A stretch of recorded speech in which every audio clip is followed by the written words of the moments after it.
Everyone, welcome to modern education. अब ये जो हमारी पॉलिटी की सीरीज चल रही है उसका पार्ट 2 है। सारे एक्ट्स हम लोग कवर कर रहे हैं। आज हम लोग उन एक्ट्स के बारे में बात करेंगे जो कि ब्रिटिश क्राउन के अंडर में पास किया गया है 1858 से भारत की आजादी तक 1947 तक। चलिए शुरू करते हैं। पहला एक्ट है इंडियन काउंसिल एक्ट 1861 का।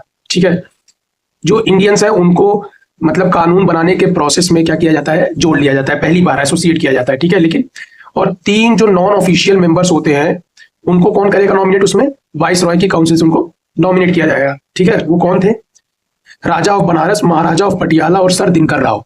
ठीक, राजा ऑफ बनारस, महाराजा ऑफ पटियाला और सर दिनकर राव, ये 3 नॉन ऑफिशियल मेंबर्स थे वाइस रॉय के काउंसिल के, जिनको लॉ मेकिंग प्रोसेस में एसोसिएट किया गया पहली बार भारतीयों के रूप में, भारतीय जो भी है। और देखिए, जो हमने देखा था ना कि जो 1773 का जो रेगुलेटिंग एक्ट था लास्ट वीडियो में, तो इसमें क्या हुआ था कि जो हमारी प्रेसिडेंसी थी बंगाल की प्रेसिडेंसी को सुप्रीम बना के उसके अंडर में बॉम्बे और मद्रास की प्रेसिडेंसी को इंक्लूड कर दिया गया था। लेकिन 1861 में उनकी पावर्स को फिर से वापस लौटा दिया गया। अब सारी प्रेसिडेंसियां एक समान हो गई हैं। ठीक है, यहाँ पे पहली बार डिसेंट्रलाइजेशन का प्रयोग किया गया। मतलब सेंट्रलाइजेशन होता है कि पावर का एकीकरण एक हाथ में, डिसेंट्रलाइजेशन मतलब कि पावर का डिस्ट्रीब्यूशन सबके हाथ में। पहली बार पोर्टफोलियो सिस्टम इंट्रोड्यूस किया गया। ठीक है, विभागीय सिस्टम, विभागीय प्रणाली, जैसे किसी मंत्री का कौन सा विभाग है, परिवहन है, जलकल है, जो भी है, तो पोर्टफोलियो बताया गया। ठीक है, ऑर्डिनेंस जान ही रहे हैं कि जब संसद सत्र में नहीं रहती है तो आपके राष्ट्रपति या जो भी सुप्रीम, जैसा भी कंट्री है वहां का सुप्रीम जो लीडर होता है, उसके पास वो पावर होती है कि जब तक वो विधायिका पावर वापस से सेशन में ना आए वो कुछ नियम कानून बना सकता है। ठीक, बजट को पहली बार इंट्रोड्यूस किया गया, ये भी याद रखिए करके, बहुत इंपॉर्टेंट चल रहा है। 1861 में ही बजट भी आ रहा है पहली बार, ऑर्डिनेंस भी आ रहा है, पोर्टफोलियो सिस्टम भी आ रहा है, और गवर्नर जनरल ऑफ इंडिया को वार्प वाली पावर दी गई। कौन सी पावर? वार्प। वार्प क्या कहते हैं? देखिए, वार्प का मतलब होता है वीटो। वी मतलब क्या होता है? वीटो की पावर दी गई। ओ मतलब ऑर्डिनेंस की पावर दी गई। आर मतलब क्या होता है? रिजर्व करने की, मतलब कोई भी चीज, कोई भी जो बिल या एक्ट हो रहा है, जो भी बिल है उसको रिजर्व कर सकता है वो। ठीक है, और पी क्या होता है? पी मतलब होता है prior sanction before intro of bill, मतलब कि कोई भी बिल सदन में लाने से पहले गवर्नर जनरल ऑफ इंडिया से परमिट लेना पड़ेगा। तो वार्प की पावर आ गई किसके पास? गवर्नर जनरल ऑफ इंडिया के पास। कब आई? 1861 में आई। ठीक, आगे बढ़ते हैं। फिर उसके बाद आता है 92 में एक्ट, इंडियन काउंसिल एक्ट ही आता है 92 का। अब इसमें क्या होता है कि बजट को डिस्कस तो किया जा सकता है लेकिन उस पर कोई प्रकार का वोट या उसमें कोई बदलाव नहीं करेंगे। ठीक है, एग्जीक्यूटिव का जो भी कोई सवाल है उसको सुना तो जाएगा, लेकिन एग्जीक्यूटिव के बाद पास ये पावर नहीं रहेगी कि वो मतलब सप्लीमेंट्री क्वेश्चन पूछे, मतलब एक के बाद एक और क्वेश्चन पूछ सके। ठीक, पहली बार इनडायरेक्ट, ठीक है, और लिमिटेड इलेक्शन का जो है प्रावधान दिखाया गया। ठीक, नॉन ऑफिशियल सीट्स के लिए। ठीक, पहली बार इनडायरेक्ट और लिमिटेड इलेक्शन। ठीक, वाइस रॉय की जो काउंसिल है उसमें क्या होता है, सदस्य बढ़ा दिए जाते हैं। पहले 10 रहते हैं। 10 कैसे रहते हैं याद है आपको? देखिए, एक तो गवर्नर जनरल ऑफ इंडिया रहता है, ठीक, प्लस उसके 4 एग्जीक्यूटिव काउंसिलर्स रहते हैं, प्लस एक हमारा जो रहता है लॉ मेंबर रहता है, प्लस हमारे जो 6 वो रहते हैं, क्या नाम है, लेजिस्लेटिव काउंसिलर्स, जिनको हमने देखा था कि एक जज था। अब यहाँ देखिए, जज है तो लॉ मेंबर की जरूरत नहीं है, इसको हम लोग नहीं काउंट करेंगे। ठीक, तो एक चीफ जस्टिस थे, एक जज थे, बाकी 4 मेंबर कहाँ से थे? बंगाल, बिहार, मद्रास और आगरा से। ठीक, 4 मेंबर थे, तो 6 मेंबर इधर, 4 इधर, 10 मेंबर हो गए ये टोटल। ये 10 मेंबर होते ही वो क्या थे? वाइस रॉय की काउंसिल के मेंबर थे। इनको बढ़ा के 16 कर दिया गया। अब 16 देखिए, इन 10 में से क्या था? ये जो 6 लेजिस्लेटिव काउंसिलर्स थे ये तो ऑफिशियल मेंबर्स थे, 10 और जो आए हैं वो नॉन ऑफिशियल मेंबर आए हैं। ठीक है, इनको इंडियंस और यूरोपियन दोनों जगहों से मतलब चूज किया गया है, मतलब मेंबर्स चूज किए गए हैं उसमें से। ठीक, आगे बढ़ते हैं। अब क्या हो रहा है कि इंडिया काउंसिल एक्ट 1909 आ रहा है, जिसको हम लोग मॉर्ले मिंटो रिफॉर्म भी कहते हैं। अब यहाँ पे क्या हो रहा है कि मेंबर्स की संख्या बढ़ा के 16 से 60 कर दी गई है। समझ रहे हैं आप ना? 16 से 60, 10 से 16, 16 से 60। अब यहाँ क्वेश्चन के बाद क्वेश्चन पूछा जा सकता है, बजट पर रेजोल्यूशन लाया जा सकता है। पहली बार इंडियंस का जो होता है एसोसिएशन होता है एग्जीक्यूटिव काउंसिल में वाइस रॉय के। अब देख रहे हैं, ये जो 4 मेंबर की एग्जीक्यूटिव काउंसिल थे इसमें सब विदेशी ही थे। अब इसमें भी इंक्लूड किया जा रहा है इस समय, पहली बार का 1909 में मॉर्ले मिंटो रिफॉर्म या इंडिया काउंसिल एक्ट में। ठीक, और सत्येंद्र प्रसाद सिन्हा पहले ऐसे व्यक्ति थे जो लॉ मेंबर बनते हैं वाइस रॉय की एग्जीक्यूटिव काउंसिल में। ठीक है, वाइस रॉय की जो एग्जीक्यूटिव काउंसिल है इसमें पहले इंडियन होते हैं जो कि लॉ मेंबर बनते हैं। ठीक, और सांप्रदायिक जो होता है रिप्रेजेंटेशन होता है मुस्लिम के लिए, मतलब सेपरेट इलेक्टोरेट की जो प्रावधान होता है वो यहाँ पे इंट्रोड्यूस किया जा रहा है। एकदम ध्यान से देखिए, 1909 में मॉर्ले मिंटो में। ठीक है, इसलिए मिंटो को कहा जाता है फादर ऑफ कम्युनल रिप्रेजेंटेशन। ठीक है, और मॉर्ले क्या थे? वाइस रॉय थे। नहीं सॉरी, मिंटो क्या थे? वाइस रॉय थे, और मॉर्ले क्या थे? लॉर्ड, वो सेक्रेटरी ऑफ स्टेट थे। ठीक है, आगे बढ़ते हैं। Now very important, government of India act 1990। ठीक, 1919, जिसको हम लोग मॉन्टेगू चेम्सफोर्ड रिफॉर्म भी कहते हैं। ठीक है, पहली बार मतलब धीरे धीरे ग्रेजुअल मतलब कि इंट्रोड्यूस किया जाता है भारत में एक रिस्पॉन्सिबल गवर्नमेंट, ठीक, उत्तरदायी सरकार का जो होता है पहली बार इंट्रोडक्शन किया जाता है भारत में। ठीक, गवर्नमेंट ऑफ इंडिया एक्ट 1919 में द्वैध शासन का जो लागू होता है, मतलब राज्यों में द्वैध शासन लागू कर देता है। ठीक है, प्रोविंसेस में जो भी होते हैं, प्रोविंसेस को हम लोग क्या कह सकते हैं, और चलिए भी देख लेंगे आगे। ठीक है, और 1919 के ही बेस पर क्या होता है कि इलेक्शन को हेल्ड कराया जाता है 1926 में और 45 में।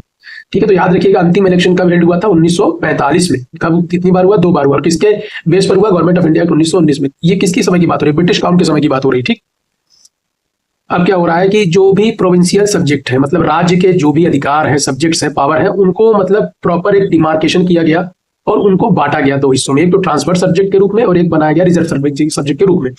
और यहीं से द्वैध शासन लागू हो जा रहा है। ठीक है, प्रोविंसेस में। ठीक, ट्रांसफर सब्जेक्ट क्या है, इसको देखिए गवर्नर इस पे रूल करेगा। ठीक है, अपने मिनिस्टर्स के सलाह पर। ठीक, और वो उत्तरदायी रहेगा लेजिस्लेटिव काउंसिल को। ठीक, रिजर्व सब्जेक्ट ये होगा जिसपे गवर्नमेंट जो होता है वो फैसले लेगा, सब कुछ करेगा, मिनिस्टर भी करेगा, लेकिन अपनी काउंसिल के साथ भी कर सकता है, लेकिन उसका कोई उत्तरदायित्व तो नहीं रहेगा लेजिस्लेटिव काउंसिल को लेके। ठीक है, चाहे जो फैसला वो करे। ठीक, फिर क्या होता है कि जुडिशियल, देखिए इसमें रिजर्व सब्जेक्ट में और क्या क्या आते हैं, जैसे जुडिशियल एडमिनिस्ट्रेशन आता है, press, land revenue, forest, water, labour dispute, loan, police, prison, ये सब रिजर्व सब्जेक्ट के लिस्ट में आता है। याद रखिएगा, थोड़ा सा जान लीजिए बस। अब देखिए bicameralism at central level. Central मतलब केंद्रीय विधायिका को भी 2 हिस्सों में बांटा गया। जैसे आज के समय लोकसभा राज्यसभा 2 हिस्सा है ना, वैसे भी उस समय यहां से शुरू किया गया 1919 में बाई कैमरल लेजिस्लेचर। और ये क्या है, इतनी पावरफुल है कि पूरे भारत के लिए, ब्रिटिश इंडिया के लिए, ना कि इंडिया, जहां जहां से ब्रिटिश का शासन था वही ब्रिटिश इंडिया था, उसके लिए लॉ बना सकते हैं। पहली बार प्रत्यक्ष जो है चुनाव कराए गए, डायरेक्ट इलेक्शन 1919 में। कम्युनल रिप्रेजेंटेशन जो कि सिर्फ मुसलमानों को था, बढ़ा के किसको दे दिया गया, सिखों को दे दिया गया, क्रिश्चियंस को दे दिया गया, एंग्लो इंडियंस वो होते हैं जिसके माता या पिता में से कोई एक विदेशी रहा हो, और यूरोपियंस को भी दे दिया गया। ठीक है, 4 लोगों को और दे दिया गया। कम्युनल रिप्रेजेंटेशन, सांप्रदायिक रूप से जो होता है चुनाव। लिमिटेड फ्रेंचाइज, मतलब जो लोग चुनाव करेंगे, मतलब कि जो वोटर्स होंगे उनकी भी एक मतलब सीमा होगी, एक कैटेगरी होगी, जैसे कि धन दौलत नॉलेज के रूप में, मतलब के आधार पर उनको ये पावर दी जाएगी कि ये इन लोगों को चुने। ठीक, आगे बढ़ते हैं। नया ऑफिस बनाया गया, एक हाई कमिश्नर का office, high commissioner for India in London में ऑफिस बनाया गया एक इंडिया के लिए हाई कमिश्नर का। ठीक, ये क्या होता है कि कुछ फंक्शन जो सेक्रेटरी ऑफ स्टेट के थे उसको ट्रांसफर कर दिए जाते हैं। ठीक है, किसको, हाई कमिश्नर को। ठीक, सेंट्रल पब्लिक सेक्टर एंटरप्राइज की जो होता है स्थापना होती है कब, 1926 में। ठीक है, पहले इलाहाबाद में होती है। ठीक है, उसके बाद दिल्ली में होती है। Sorry, central public sector enterprise नहीं, ये सिविल सर्विसेज की बात हो रही है। ठीक है, सेंट्रल प्रोविंशियल सर्विस एग्जामिनेशन की बात हो रही है, जो कि 1926 में इसकी स्थापना हुई। पहली बार परीक्षा कहाँ हुई, इलाहाबाद में, और फिर दिल्ली में हुई। अब क्या हो रहा है कि इसमें क्या हो रहा है, राज्यों के बजट को केंद्र के बजट से बांट दिया गया, सेपरेट कर दिया गया, मतलब अलग अलग बजट कर दिया गया। और एक स्टैट्यूटरी कमीशन, स्टैट्यूटरी मतलब होता है किसी कानून के द्वारा किसी कमीशन को बनाना। ठीक है, बनाया गया, जिसको हम लोग साइमन कमीशन कहते हैं, इसलिए ताकि वो 10 साल बाद आकर ये जो 1919 का कानून है ये कितना कारगर साबित हुआ है उसकी समीक्षा कर सके। ठीक है, आगे बढ़ते हैं। Now government of India act 1935 की बात हो रही है। अब इसमें देखिए वोटिंग राइट्स लिमिटेड है, टैक्स, एजुकेशन और प्रॉपर्टी पे है बेसिस, मतलब उसी को मत देने का अधिकार, मताधिकार होगा, जिसके पास एक सर्टेन लिमिट होगी, मतलब कि टैक्स देने की या एजुकेशन होगा, उसके पास प्रॉपर्टी होगी, सिर्फ वही लोग। ठीक, इसमें कॉन्स्टिट्यूशनल ऑटोक्रेसी की बात हो रही है। ठीक है, कॉन्स्टिट्यूशन मतलब संवैधानिक, ऑटोक्रेटिक मतलब होता है कि स्वतः रूल, मतलब कि अपना रूल, अपना रूल हो सकता है। मतलब कॉन्स्टिट्यूशनल ऑटोक्रेसी मतलब हो जाएगा कि मतलब जो भी संविधान में लिखा रहेगा उसी के हिसाब से सब चलेगा, कोई चेंज नहीं होगा। ठीक, ऑल इंडिया फेडरेशन कई बार पूछा गया, याद रखिए, ऑल इंडिया फेडरेशन की मतलब स्थापना होने वाली थी लेकिन फेल हो गया क्योंकि प्रिंसली स्टेट्स जो थे उन्होंने मना कर दिया। ठीक, आगे भी देखते हैं। सेंट्रल और उसके जो यूनिट्स होते हैं, मतलब कि स्टेट्स, उनके बीच में पावर का विभाजन कैसे किया गया, 3 लिस्ट के द्वारा किया गया। ठीक है, और रेजिड्यूरी पावर वाइसराय को दे दी गई। रेजिड्यूरी पावर का मतलब होता है कि जहां पे भी फैसला लेने में कोई दिक्कत होगी वहां पे जो हमारा जो वाइसराय जो फैसला लेगा वही फैसला मान्य होगा। ठीक है, उसको कहते हैं रेजिड्यूरी पावर मतलब। और यही 3 लिस्ट से क्या होता है, फेडरल सिस्टम आता है। ठीक है, फेडरल सिस्टम। ठीक, एबॉलिश डायरकी इन प्रोविंसेस, देखिए अब जो वहां पे ट्रांसफर रिजर्व सब्जेक्ट करके था हमारे स्टेट्स में भी हमने देखा था कि जो गवर्नर जनरल अपने मिनिस्टर्स के एडवाइस पर मतलब वो कर सकता है, उस पर शासन कर सकता है, और लेजिस्लेटिव विधायिका के प्रति उत्तरदायी तो है नहीं है, ये सब जो सिस्टम था उसको अब खत्म कर दिया गया है। ठीक है, भंग कर दिया गया। और अब राज्यों को भी क्या हो गया, ऑटोनॉमी दे दिया गया है, मतलब भाई अपना स्वशासन करे, खुद से करे, ठीक है, कोई उनके बीच में ये मतलब डायरकी ये नहीं है, ठीक है। और रिस्पॉन्सिबल गवर्नमेंट इन प्रोविंसेस, राज्यों में उत्तरदायी सरकार बनाई जाती है, ठीक है, जो कि अपने गवर्नर को क्या पावर होती है कि वो अपने मिनिस्टर्स की जो भी सलाह है उस पर काम करेगा, ठीक है। ये सब 1937 से होता है शुरू, लेकिन 1937 में खत्म भी हो जाता है। आगे बढ़ते हैं। अब केंद्र में द्वैत शासन लग जाता है, डायरकी आ जाती है, ठीक है। By cameralism in 6 out of 11 provinces, जो भी ब्रिटिश सरकार के अंतर्गत 11 प्रोविंस आते थे, स्टेट्स आते थे, ठीक है, उनमें से 6 में क्या होता है, द्वैत शासन लग जाता है। वो कौन से 6 स्टेट्स थे? बंगाल, बॉम्बे, मद्रास, मतलब कि द्वैत शासन नहीं, बाई कैमरलिज्म हो जाता है। जैसे मतलब कि हमारे उत्तर प्रदेश में है ना, एक तो लेजिस्लेटिव असेंबली है, एक लेजिस्लेटिव काउंसिल है, तो यही जो बाई कैमरलिज्म इसी को कह रहे हैं यहाँ पे। तो आप देखिए यहाँ पे द्वैत शासन खत्म हो गया है कि ट्रांसफर रिजर्व सब्जेक्ट ऐसा वैसा कुछ नहीं है। अब वहां पे 2 अलग अलग जो है विधायिका बनाई दी है अंदर में, मतलब विधायिका के 2 हिस्से कर दिए गए हैं उसी विधायिका के। कहाँ के? 11 में से 6 प्रोविंस में किए गए हैं, बंगाल, बॉम्बे, मद्रास, बिहार, आसाम और यूपी, उत्तर प्रदेश, ठीक। अब ये जो कम्युनल रिप्रेजेंटेशन था जो पहले मुसलमानों को मिला, उसके बाद सिख, क्रिश्चियन, एंग्लो इंडियन और यूरोपियन को मिला, उसके बाद अब यहाँ पे किसको दे दिया गया है? शेड्यूल कास्ट को, औरतों को और लेबर लोग को भी दे दिया गया है, ठीक है, मजदूरों को भी। अब जो सेक्रेटरी ऑफ स्टेट का जो काउंसिल था उसको अब क्या कर दिया गया? भंग कर दिया गया, ठीक है। सेक्रेटरी ऑफ स्टेट का जो स्थापना हुआ था इसके पद का किसके साथ हुआ था? गवर्नमेंट ऑफ इंडिया एक्ट 1858 के थ्रू हुआ था, ठीक। और इसने देखिए फ्रेंचाइज जो थी, मतलब वोटर्स के लिए जो क्राइटेरिया था उसको क्या कर दिया? बढ़ा दिया, ठीक है। और 10% जो टोटल पॉपुलेशन थी उसका 10% जो भी होगा उसको मत देने का अधिकार मिल गया। रिजर्व बैंक ऑफ इंडिया की स्थापना हुई इसी एक्ट के द्वारा, गवर्नमेंट ऑफ इंडिया एक्ट 1935 की। देखिए फिर क्या होता है कि स्टेट पीसीएस की भी स्थापना हुई है इसी से, ठीक है, ज्वाइंट पीसीएस की भी स्थापना इसी से हुई है, ठीक। और फेडरल कोर्ट की भी स्थापना इसी से हुई है। हमारा जो सुप्रीम कोर्ट है 1937 में स्थापित हुआ है, ठीक है। और उसके फर्स्ट चीफ जस्टिस कौन थे? मॉरिस ग्वायर थे, मॉरिस ग्वायर। और सबसे पहले जो सुप्रीम कोर्ट जो बंगाल में स्थापित हुआ था उसके कौन से थे? जो 1773 के रेगुलेटिंग एक्ट में आए थे, उनका नाम क्या था? उनका नाम था Elijah Impey.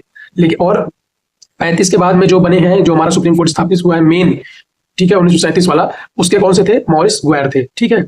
Government of India 1935 में क्या होता है कि इन 1937 क्या हो रहा है, इसी एक्ट के अंतर्गत बर्मा को क्या है? ब्रिटिश इंडिया से अलग कर दिया जाता है, ठीक है। और 2 नए प्रोविंस बनाए जाते हैं, सिंध और उड़ीसा, ठीक, सिंध और उड़ीसा।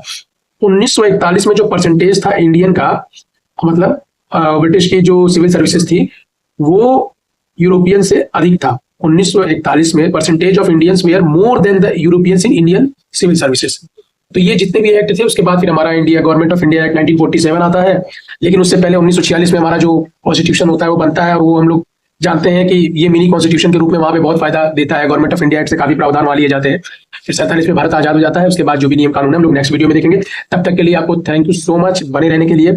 जो भी देखिए हाईलाइटेड से मार्क्ड है उसको ध्यान से एक बार रिवीजन कर लीजिएगा। एकदम छोटे में एक पन्ने में लिखा है मैंने, फटाक से रिवाइज करेंगे, सारे एक्ट हो जाएंगे, अलग से पूरा चैप्टर पढ़ने की जरूरत नहीं है। See you in the next video. Thank you, stay consistent, best of luck.